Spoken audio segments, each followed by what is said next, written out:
My Utmost for His Highest by Oswald Chambers.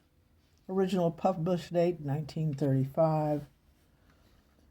Copyright on this 1992 and is a revised edition with more American-friendly English.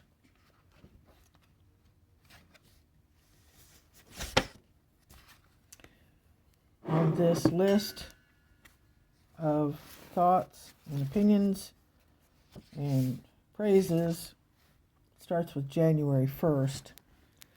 Let us keep to the point. My earnest expectation and hope that in nothing I shall be ashamed, but with all boldness as always, so now also Christ will be magnified in my body, whether by life or by death. Philippians 1:20. My utmost for His highest, my earnest expectation and hope that in nothing I shall be ashamed. We will all feel very much ashamed if we do not yield to Jesus the areas of our lives He has asked us to yield to Him. It's as if Paul were saying, my determined purpose is to be my utmost for His highest, my best for His glory. To reach that level of determination is a matter of will and not of debate or of reasoning. It is absolute and irrevocable surrender of the will at that point. An undue amount of thought and consideration for ourselves is what keeps us from making that decision, although we cover it up with pretense that it is others we are considering. When we think seriously about what it will cost others if we obey the call of Jesus, we tell God He doesn't know what our obedience will mean. Keep to the point. He does know.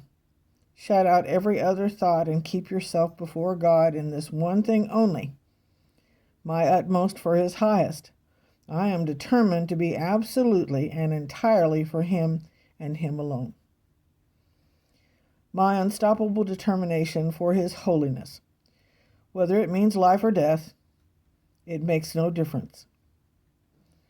Paul was determined that nothing would stop him from doing exactly what God wanted. But before we choose to follow God's will, a crisis must develop in our lives. This happens because we tend to be unresponsive to God's gentler nudges. He brings us to a place where He asks us to be our utmost for Him, and we begin to debate.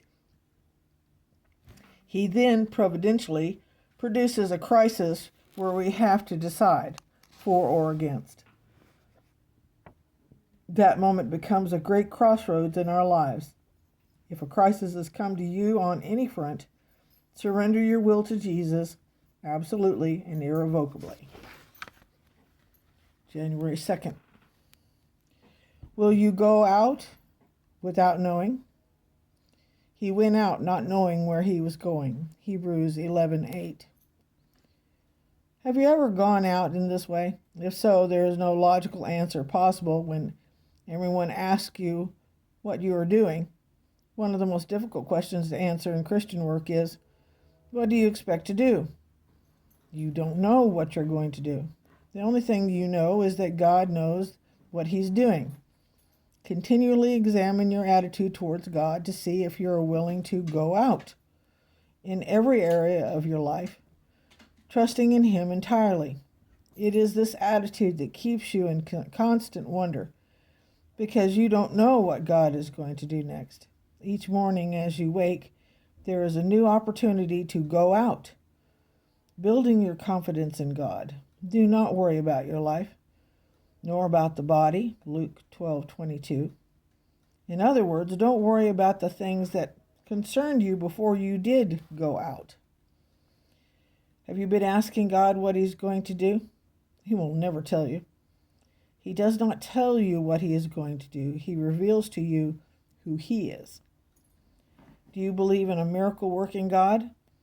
And will you go out in complete surrender to Him until you are not surprised one iota by anything He does?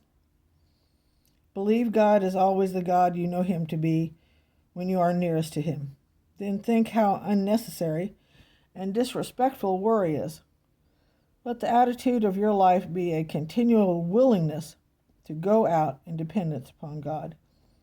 And your life will have a sacred and inexpressible charm about it that is very satisfying to Jesus. You must learn to go out through your convictions, creeds, or experiences until you come to the point in your faith where there is nothing between yourself and God. January 3rd. Clouds and darkness. Clouds and darkness surround him. Psalms 97:2. A person who has not been born again by the Spirit of God will tell you that the teachings of Jesus are simple. But when he is baptized by the Holy Spirit, he finds that clouds and darkness surround him. When we come into close contact with the teachings of Jesus Christ, we have our first realization of this. The only possible way to have a full understanding of the teachings of Jesus is through the light of the Spirit of God shining inside us. If we have never had the experience of taking our casual religious shoes off, our casual religious feet, getting rid of all the excessive informality with which we approach God, it is questionable whether we have ever stood in his presence. The people who are flippant and disrespectful in their approach to God are those who have never been introduced to Jesus Christ. Only after the amazing delight and liberty of realizing what Jesus Christ does comes the impenetrable darkness of realizing who he is. Jesus said, "The words that I speak to you are spirit, and they are life." John 6:63. Once the Bible was just so many words to us, clouds and darkness.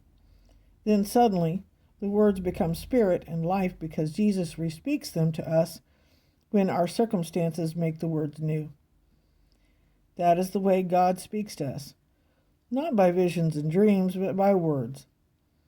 When a man gets to God, it is the most simple way. It is by the most simple way, words.